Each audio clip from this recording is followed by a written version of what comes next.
NewsHound has your tickets to the Bengals game. Watch News Channel 5 at 4 tomorrow. Tonight, the battle for the White House. 2 men, 2 weeks. Most polls indicate it may be all tied up. Each side accuses the other of trying to scare voters. We'll report to you why. The alleged army mutiny in Iraq. What's behind it all? Families of U.S. soldiers speak out. The new government line on flu vaccine. Relax. But there continue to be accusations of government bungling. We'll give you the inside story. And overtime. Should you get paid for working overtime? We'll give you the Bush and Kerry positions in the CBS election series, What Does It Mean to You?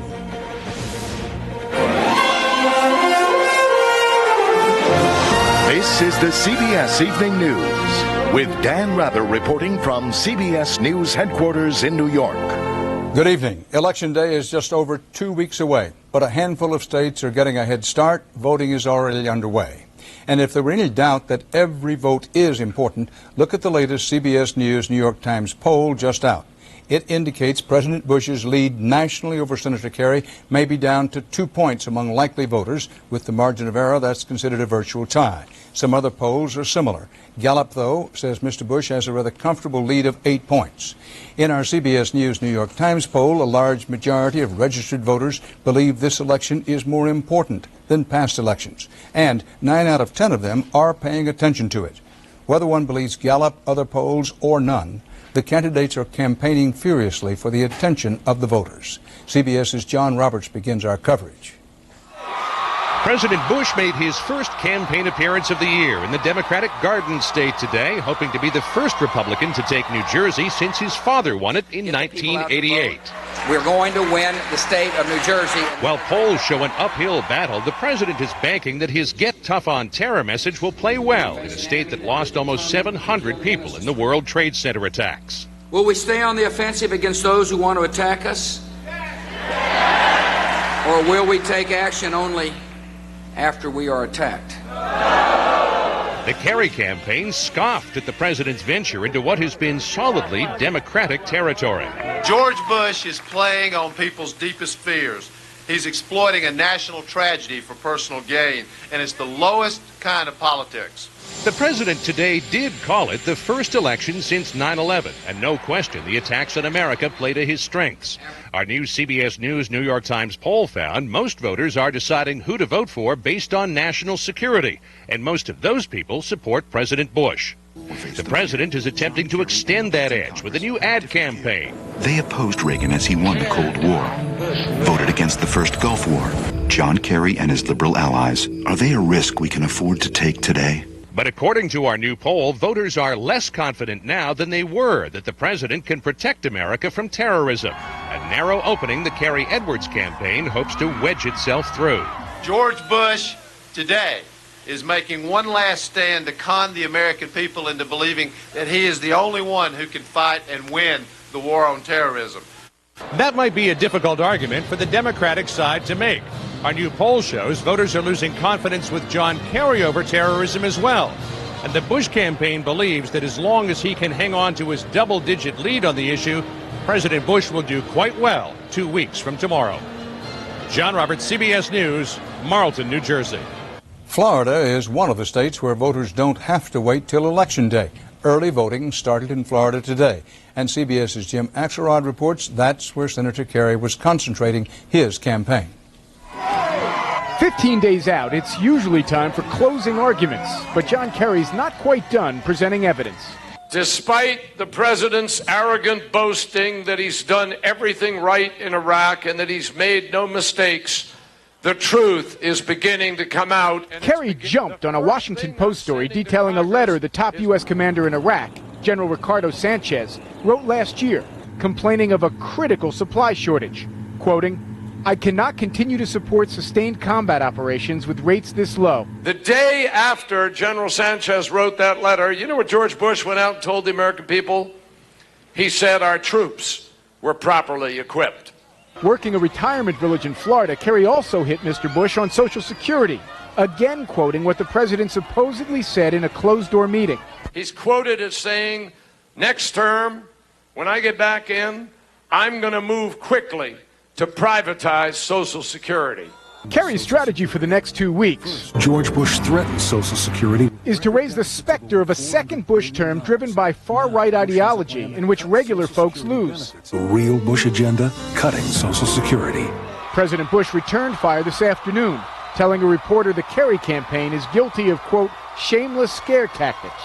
Voting is actually underway here. A steady stream of voters marked the first day of Florida's first ever early voting period, one of the reforms that grew out of Florida's ballot problems 4 years ago. But already problems are being reported. The computers were down for half an hour in Orlando. I am totally afraid of voting on this election because I see the computers are down here. What's going to happen on November 2nd if they're down? Florida isn't the only state with potential post-election day voting issues. Legal challenges are expected in a number of states, including battleground states like Colorado, New Mexico, Iowa, and Ohio. You keep hearing that 2 weeks from tomorrow, we elect a president. Maybe not. Dan? Jim Axelrod reporting live from Orlando, Florida. Well, here's something else on the minds of a lot of voters, the price of gasoline. It's back over $2 a gallon. The Energy Department reported today gas is up a nickel in the past week to a nationwide average $2.04 a gallon, 2 cents short of a record. Oil dropped sharply from Friday's record high, closing today at $53.67 a barrel as traders took profits. Stocks begin the week with a gain, the Dow up 23 points. In Iraq, the long-anticipated U.S. offensive against cities controlled by insurgents may finally be taking shape. Britain is considering a U.S. request to redeploy a small number of its troops. Published reports say the Brits would cover for U.S. forces, who would then launch a major attack in Fallujah and elsewhere. The U.S. death toll in Iraq has reached another milestone, 1,100. But CBS's Alan Pizzi reports the toll for Iraqi security personnel is much higher. Just hours after these Iraqi recruits graduated from a police training camp in Jordan, 9 of them were dead. They didn't even make it home. A suicide bomber struck when they stopped to eat just south of Baghdad. Mourners at their funeral called the attack cowardly and despicable. Those who did it are lowlifes, this man said. They're against the Iraqi people and Islam. As Iraqi police take the lead in more missions, attacks on them are increasing at a deadly rate. The insurgents call the police part of the occupation forces, but the logic behind targeting them is simple and brutal. Without a functioning police force, there is no chance to build a civil society or hold elections in Iraq. Iraqi police work under conditions no U.S. soldier doing the same job would be expected to accept, heading for trouble in pickup trucks instead of armored vehicles, often with no body armor. The Iraqi Interior Ministry says more than 1,700 of its employees have been killed since May last year. That doesn't include potential recruits killed by suicide attacks like this one that left 68 people dead. Trying to bring order to the mean streets of Iraq may seem like a job to be avoided, but in a place where poverty is rife, employment scarce, and pay levels minimal, the prospect of a couple of $100s a month can outweigh a lot of risks. The fact that for many it may be more of a job than a patriotic duty casts doubt over how effective the police will be. But Iraq's future cannot be built without taking risks. Alan Pizzi, CBS News, Baghdad. The U.S. Army says it's now conducting 2 investigations into why 18 reservists refused to go on a supply mission last week in Iraq. Their decision raises the question, were the soldiers outright disobeying orders and/or were they taking a principled stand against a clear and present danger? CBS News national security correspondent David Martin looks at trouble in some of the ranks. Of the 18 soldiers who refused to report for convoy duty, 5 are believed to have been the ringleaders of the alleged mutiny and have been separated from the rest of the platoon. But the father of one of the 5 blames the commanders of the unit. The command was completely aware of this situation, and I think it's a command issue and not a soldier issue. Although the general in charge of supply missions calls driving a truck the most dangerous job in Iraq, these reservists were last in line to get steel plating installed on their cabs to protect them from ambushes. I can only buy so much steel and put it on at any one time. From a priority standpoint, they were my 4th priority as far as getting vehicles armored. Last in line because they were based in the relatively safe southern part of the country, where so far they had been spared the worst. This particular unit has done its mission extremely well. It has suffered no casualties in 9 months. But last Wednesday, they were ordered to haul fuel to a base north of Baghdad, right through the heart of the Sunni Triangle. Scott Shealy told his father he refused because the fuel was contaminated. He had to do that because if that fuel was in a helicopter or something, it could cause a helicopter or equipment to crash. General Chambers insists the fuel was not contaminated, so it's being sent to a lab for testing. Part of a two-track investigation, one into the refusal to obey an order, the other into the condition of the trucks. They did bring up, they were concerned about the maintenance, and that's why we're going to check it. The trucks will be inspected and repaired, so the mutiny, if that's what it was, succeeded. But the suspected ringleaders won't know if it was worth it until they find out their punishment. David Martin, CBS News, The Pentagon. Coming up next on the CBS Evening News, the nationwide scramble for flu shots. The government says relax. Washington has not done a bad job. Whom to believe? We'll give you the inside story. Then later, they've long made readers laugh and politicians squirm. We'll tell you why political cartoonists are now a vanishing breed. But first, CBS News honors fallen heroes. Dusty McGaw overcame a tough childhood, and he was so proud of his high school diploma, he carried it to Iraq. He made it through boot camp despite a broken shin. McGaw loved to draw and enjoyed giving candy to the Iraqi children. He looked forward to the day he'd have kids of his own. McGaw was killed by friendly fire. Sore throat pain. It's hard to work, hard to think. You need the strongest Cepacol lozenges ever. They numb sore throat pain with menthylcaine action. 2 anesthetics for fast relief. The pain is gone. Cepacol ends your sore throat emergency. New for endless shrimp, Red Lobster introduces a new take on one of your favorite flavors, coconut shrimp bites. Our newest all-you-can-eat signature creation during Endless Shrimp, now at Red Lobster. Hello? Remember me? I'm Digger, the dermatophyte, your nail infection. You may have tried to get me with these over-the-counter surface treatments, but I live deep under your nails.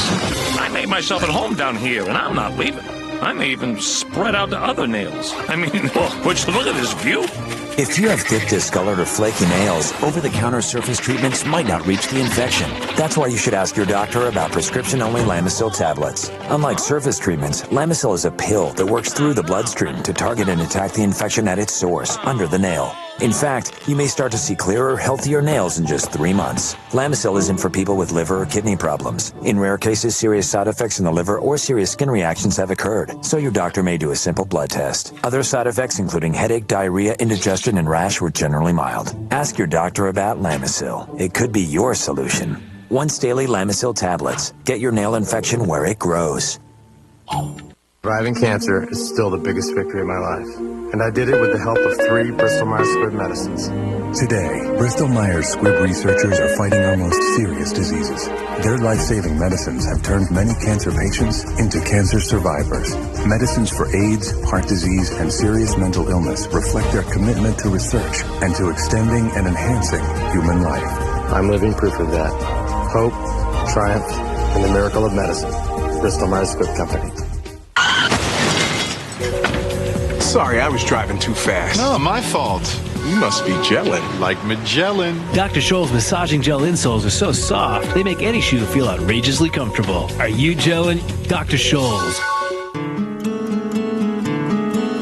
It's important to continue taking Zocor as directed by your doctor. Get more information at Zocor.com. Be there. With many people complaining that the flu vaccine is in short supply, the U.S. government is now reporting the first cases of the flu. Health officials report, quote, sporadic cases in 7 states. They also said existing supplies of vaccine are now being redirected to seniors and other high-risk groups. CBS News medical correspondent Elizabeth Callahan gives you the inside story. Public health officials are now facing a double crisis, a shortage of flu vaccine and panic about a shortage of flu vaccine. Images of long lines coupled with rumors of small supplies here and there have created a frenzied atmosphere. The government is calling for calm. Don't wait in line and don't get upset. 20 million new doses are on the way, according to the CDC, which will be working closely with local health officials to distribute them wisely. We're going to do everything we can to match the doses up to those people in the risk groups. But there are no guarantees, and public health experts like Erwin Redliner are urging people to be patient and persistent. They should call their doctor, they should call their pharmacist, they should call the local public health office, and they should call repeatedly, because the supply situation is going to change. The big question facing doctors is, what will the vaccine shortage mean in terms of actual risk to the public? It's impossible to know. The flu is as unpredictable as wildfire. In an average year with plenty of vaccine, 10 to 20% of the population will get the flu anyway. Though it seems logical that less protection will mean more illness, even more death, we can't know for sure. We're getting better at treating people with flu, and the flu that we get this year may be much more dangerous or much less dangerous than the flu we had last year. In the meantime, the situation has even become a campaign issue, with John Kerry quick to point out this happened on George Bush's watch. Under his plan, you don't have a prayer getting a flu shot, ladies and gentlemen. The only problem for Mr. Kerry is many elderly voters may have missed his comments. Perhaps they were out standing in line, waiting for a flu shot. Elizabeth Caledon, CBS News, New York. Politics aside, health experts note there is no shortage of a vaccine for a major complication of the flu, a type of pneumonia. The pneumococcal vaccine does not replace a flu shot, but it is recommended for all people over 65. The cost is covered by Medicare. You're watching the CBS Evening News, and up next, he depends on overtime pay. So do millions of others, but the rules are being changed. Where the presidential candidates stand in CBS's election series, what does it mean to you?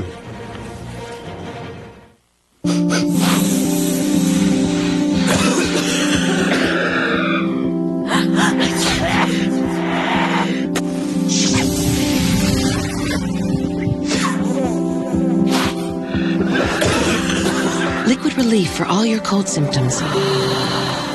Now with an instant cooling sensation you'll feel right away. New Tylenol Cold with Cool Burst.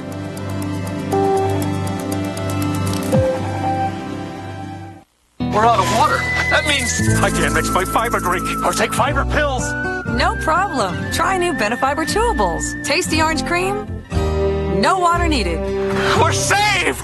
New Benefiber Chewables makes taking fiber easier. Raise your hand, you got it. Raise your hand. Sure Unscented. It's the #1 selling unscented antiperspirant. Get outstanding odor and wetness protection minus the heavy scent. Raise your hand if you're sure.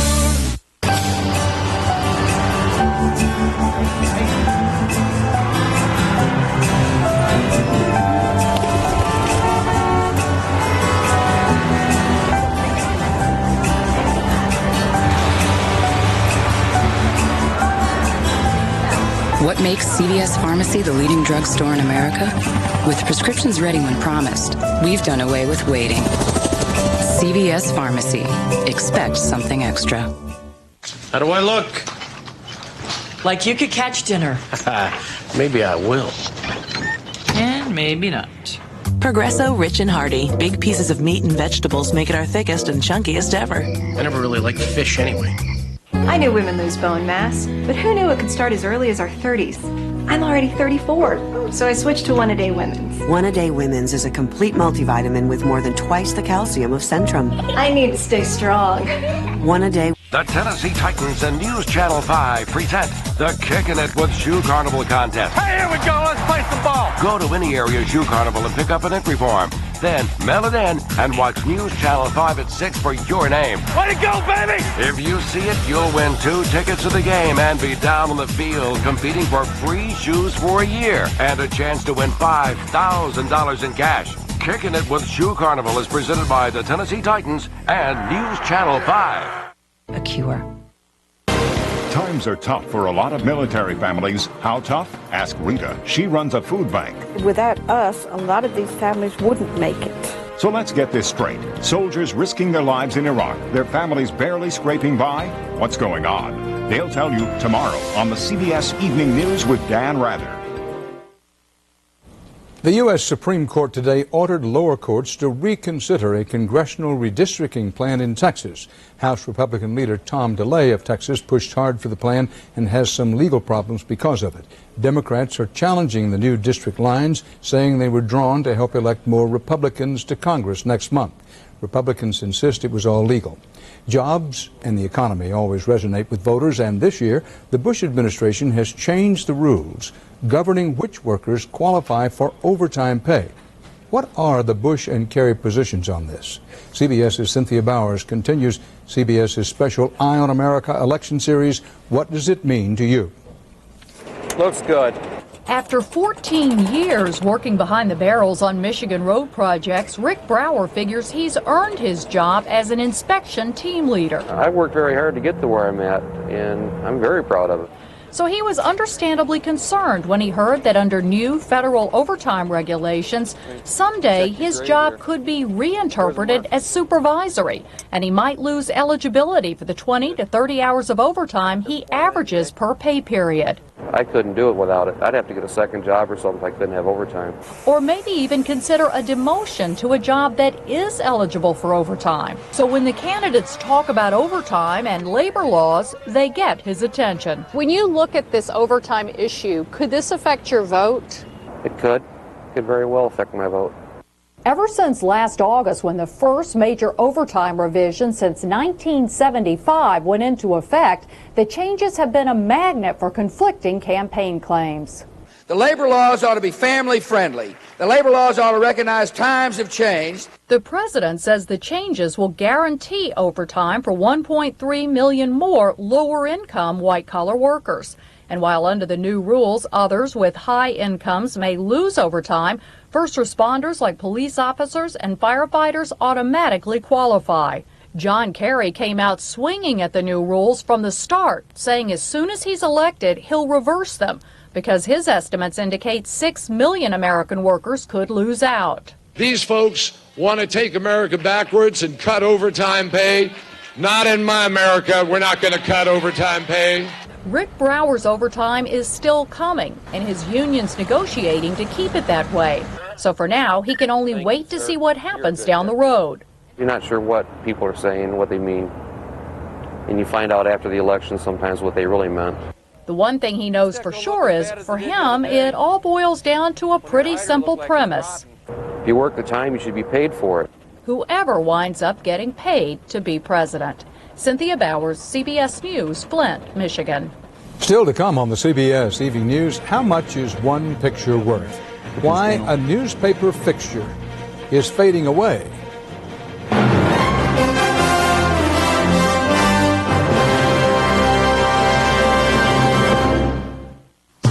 Millions of us are hospitalized with heart-related chest pain or a certain type of heart attack, what doctors call ACS. The cause? For most, it was blood platelets that formed clots, which blocked blood from getting to the heart. Think aspirin and other heart medications alone are enough? Plavix could help make a difference. So ask your doctor about adding Plavix. Taken with aspirin and your current treatment, Plavix goes beyond what you're taking to help raise protection against heart attack or stroke. Plavix and your other medications work in different ways. Plavix taken with aspirin plays its own role in keeping blood platelets from sticking together and forming clots, which helps keep blood flowing. If you have a medical condition that causes bleeding, such as a stomach ulcer, you shouldn't use Plavix. The risk of bleeding may increase with Plavix, and when you take Plavix with certain other medicines, including aspirin. Review your medicines with your doctor to minimize this risk. Additional rare but serious side effects could occur. Add more protection against heart attack or stroke with Plavix. Denture wearers, we stained a string of pearls in barbecue sauce, not just to prove the stain-removing strength of Efferdent Plus or the freshening power of its Listerine ingredients, but to give every denture wearer the confidence to show those pearly whites. The confident clean of Efferdent Plus. Can't sleep? Why take a PM with an extra medicine if you don't have a backache or a headache? Unisom Sleep Gels has the same amount of the same ingredient to help you fall asleep with no extra medicine. Unisom, it's all you need. Cutting down on carbs, huh? Yeah. You know, you could be cutting down on fiber, too. But with these Metamucil capsules, you can get more of your daily fiber with 0 net carbs. Wow. Cutting carbs? Keep the fiber with Metamucil capsules. They read. They watch. They knead. They chop. They're foodies, and they're very selective about their food. No wonder they love Campbell's Select collection of soups. New Select 3-cheese mushroom ravioli with vegetables is a luscious blend of fontina, ricotta, and romano cheese. Plump portobello mushrooms stuffed in tender pillows of pasta. For a taste you can't get from Progresso, a taste unmistakably Select. Select, the best from Campbell's. If you use Imitrex, here's a special offer just for you. Save up to $60 on 6 refills of prescription Imitrex just by calling 1-800-IMITREX or visiting our website at imitrex.com. Don't wait to save. Call or visit today. Coming up in just minutes on News Channel 5 at 6, after shooting a dog in Hendersonville last week, a police officer is the target of death threats. Detail on News Channel 5 at 6. Now, some stories we're working on for later this week. A look at why military families are barely scraping by economically and where they're getting help. Also, security jitters. As the election approaches, we'll show you what the Department of Homeland Security is watching out for. And a Friday consumer alert on checking accounts. Why that 1 or 2 day float is going away.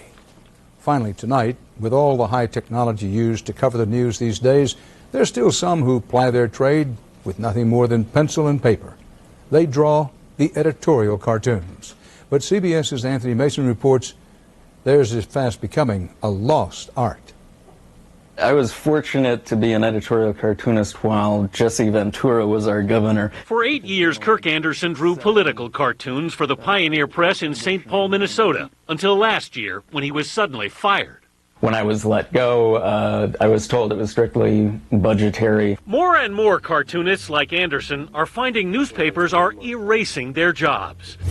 The number of staff cartoonist positions at American papers has been cut from 150 to just 80 in little more than a decade. What's making the editorial cartoonist an endangered species? Well, there are fewer newspapers than there used to be. Newsprint costs more than it used to. But in some cases, it's just that political cartoonists have become, well, too political. I remember basically the new publisher coming in and saying something to the effect that, can we really go a little bit easier on Bush? Mark Fiore was staff cartoonist for the San Jose Mercury News. This is one that started to get under their skin a little bit more. But he says his cartoons and the economy cost him his job. They want to see it more as an entertainment avenue. They want people to laugh. They want it to be light. They don't want to offend people. Fiore's space in the Mercury News has been filled with cheaper, nationally syndicated cartoons. When a cartoonist leaves, dies, or is fired, it's very rare right now for them to replace that cartoonist. Fiore and Kirk Anderson are now doing freelance work, so would they recommend print cartoonist as a career? Not to someone looking to buy a Lexus anytime soon. The cartoonist's job may be to make readers laugh, but these days, it's no funny business. Anthony Mason, CBS News, New York. And that's part of our world this Monday. Thanks for being with us. We invite you to join us all this week for the CBS Evening News. Dan Rather reporting. Good night.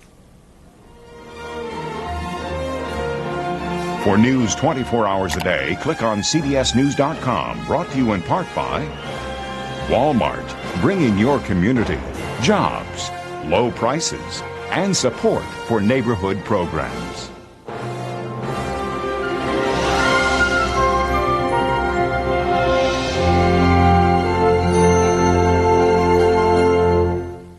Barely scraping by. How many military families are surviving tomorrow? Experience CBS News. From your news and information leader. This is News Channel 5 at 6. Good evening, everyone. It's been a rainy afternoon in much of Middle Tennessee. And conditions are right in some parts of our viewing area for severe storms. Is it going to be a rough night? Let's get right to Chief Meteorologist Ron Howes in the Storm 5 Weather Center for the answer. Well, Vicki, it's comparatively quiet right now across our area. We've seen one wave of showers and storms go by. Now, a very strong storm right along the Tennessee-Alabama border, and more storms, in some cases producing rotation and tornadoes over parts of Missouri and Illinois down into northeastern Arkansas. So it looks like later on tonight we could see yet another wave of strong storms across our area. Here's the strong storm that we're watching right now. Most of the energy from this has been trailing through the northern portion of Alabama. We now have tornado warnings until 6:15 for Lauderdale and a new one for Limestone County down there until 6:30. A train spotter has reported a tornado with this storm along US 72, and as you can see, it's just to the south now of the southern portion of Lawrence County at this time, and will continue to move